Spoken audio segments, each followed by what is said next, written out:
హనుమకొండ జిల్లా భీమదేవరపల్లి మండలం వంగరలో ఎంపీ బండి సంజయ్ కుమార్ ప్రజాహిత యాత్రలో ఈరోజు ఉద్రిక్తత చోటు చేసుకుంది. బండి సంజయ్ కుమార్ కాన్వాయ్పై కోడిగుడ్లతో దాడి చేశారు. కోడిగుడ్ల దాడిపై బీజేపీ ఎంపీ బండి సంజయ్ కుమార్ తీవ్ర ఆగ్రహం వ్యక్తం చేశారు. పోలీసుల సమక్షంలో దాడి జరిగినా పట్టించుకోలేదని మండిపడ్డారు. తనకు భద్రత అక్కర్లేదని, పోలీసులు వెళ్లిపోవాలని బండి సంజయ్ సూచించారు. తన రక్షణ సంగతి బీజేపీ కార్యకర్తలు చూసుకుంటారని దుయ్యబట్టారు. మంత్రి పొన్నం ప్రభాకర్కు వ్యతిరేకంగా బీజేపీ కార్యకర్తలు నినాదాలు చేశారు.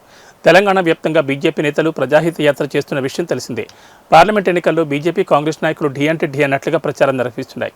లోక్సభ ఎన్నికల నేపథ్యంలో బీజేపీ పలుచోట్ల బలమైన ఎంపీ అభ్యర్థులను పోటీ చేయించడానికి కసరత్తు చేస్తోంది.